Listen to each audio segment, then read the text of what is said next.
Juan Kapitulo 6, versikulo 35. Si Jesus miingon kanila, "Ako mao ang pan nga naghatag sa kinabuhi. Ang muari kanako dili nagayod gutomon, ug ang mutuo kanako dili nagayod uhawon."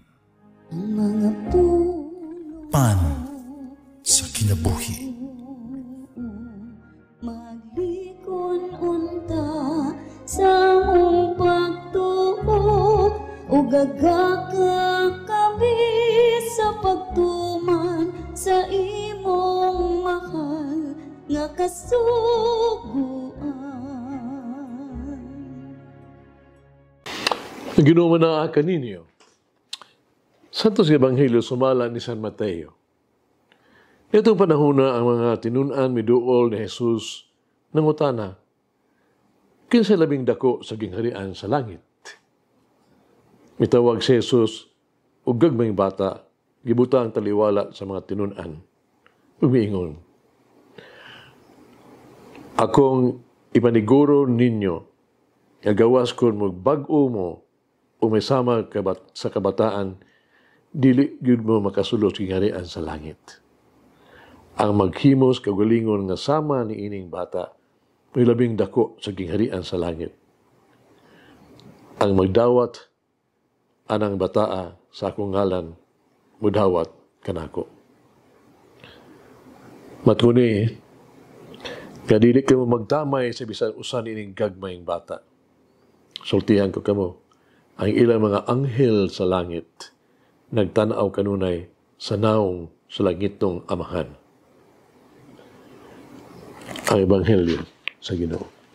Pasalamati ang Ginoo, kay siya maayo, ang iyang gugma mulungtad, hangtod sa kahangturan.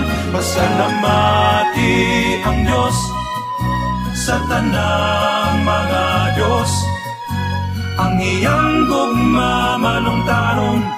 Pasalamati ang Ginoo sa mga Ginoo, ang iyang gugma malungtaron.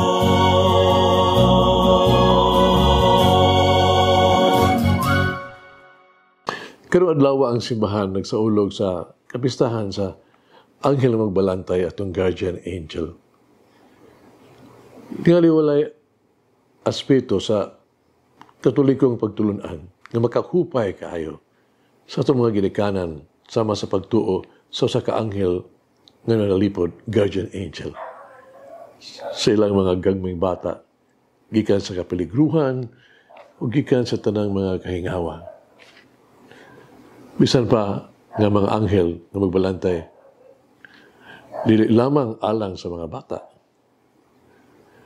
Ang konsepto sa usa ka anghel ang itahasan sa paggiya o pag-amuma sa matag tao usa ka kalambuan sa katoliko nga doktrina o pagkidiyos nun nga gibase sa kasulatan apan dili direkta nga hikuha gikan niini.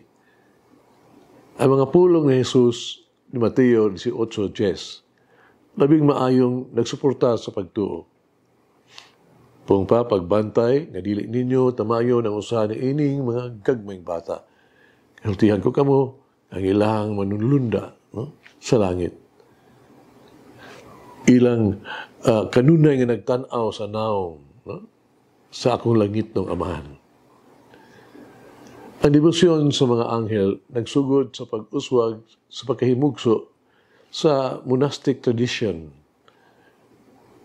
Si San Benedict naghatag ni ini og kusog kaayo ug si San Bernard Clairvaux, ang bantugang reformador sa ika-12 nga siglo, may usa ka batid nga tigpumaba sa manunlunda, no? Ka anghel nga magbalantay. Ang debosyon sa mga anghel diha may angko na kasamtangan nga gitawag nato forma sa iyang adlaw. Iyon nga ang Diyos naghatag kanato sa matahom nga mga butang sa makita sa kalibutan, ang iyang gibuhat alang kanato, busa siya naghatag kanato sa matakhom nga makauban nga iya nga dili makita sa kalibutan nga iyang gibuhat usab alang kanato. Dili usa ka suod nga ikinahanglan nga relasyon tali sa makita o dili makita sa kalibutan. Ang usa ka suod closed nga bugos. Nagsumpay siya tanon nga kalibutan o sa langit nun nga kalibutan. Ang mga manulunda anaa sa pag-alagad sa Dios o sa tao. Nag-asoy sa langit o sa yuta. Sumala sa Bible lesson sa Biblia, pagtulunan, usa ka labaw nga kinaiyahan nga presensya nga naglibot kanato. Usa ka mahigalaon buutan matinabangon nga presensya. Usa ka na kabalaan nga presensya na kinahanglan og pagtahod gikan kanato.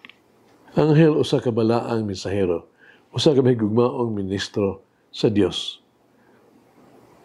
Kung ang usa ka supernatural nga komunikasyon maabot gikan sa langit ngadto sa yuta, ang mga anghel mao ang misteryosong mga mensahero niini. May balo ng Anghel Gabriel ang magkahimong tao sa langit nun nga kasundaluhan sa mga anghel nga nag-awit sa pagdaig sa Diyos sa pagkatao ni Jesus. Ang mga anghel ay pahibalo sa pagkabanhaw sa disipulo sa lubnganan ni Jesus. Ilang ipatinaw usab ang pagkayab ngadto sa mga apostoles. Sila mga espiritu nga nag-alagad sa Dios. Magipadala niya aron pagtabang ni adtong nakadawat sa kaluwasan. Si Jesus ang kumatuod ang ilaha mga anghel sa langit. Sultihan ko kamo, anaa kanunay at tubangan sa akong amahan sa langit. Ang tahas sa mga anghel nga magbalantay mao ang pagrepresentar sa mga individual sa tubangan sa Dios.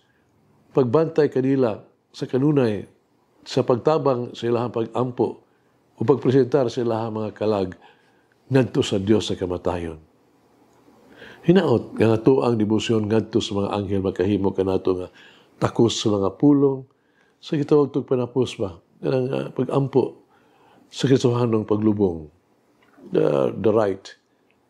Hindi mo kita hinaot ng mga anghel, magtutol kanimo ngadto sa paraiso, ang mga martir mo, abot, aron pagabi-abi kanimo, o padala kanimo ngadto sa palaang siyudad, ang bag-o walay katapusang Jerusalem. Magampo kita. Angel of God, my guardian dear, to whom His love commits me here, ever this day be at my side, to light and guard, to rule and guide. Amen. Mama Mary, may I always find security in the Lord. Mulangin ang Diyos mga gahom sa tanan, Amahan, Anak, Espiritu Santo. Amen. May the Lord of the divine mercy bless us all, heal us from all diseases and suffering. Ayun unta niya kita, tanang mga sakit na sa lawas o sa kalag, body and soul. In the name of the Father, the Son, and of the Holy Spirit.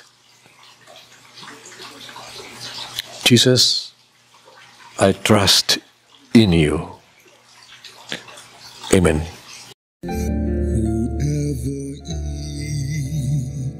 The bread of life will never hunger, says the Lord. Kay galaan inyong nabati ang pagpaambit ug hamubong pamalandong sa pulong sa Dios pinaagi sa tulumanon. Pan sa kinabuhi nga gidumala ni Monsignor Daddy Selva. Hangtod na usab sa sunod higayon, daghang salamat.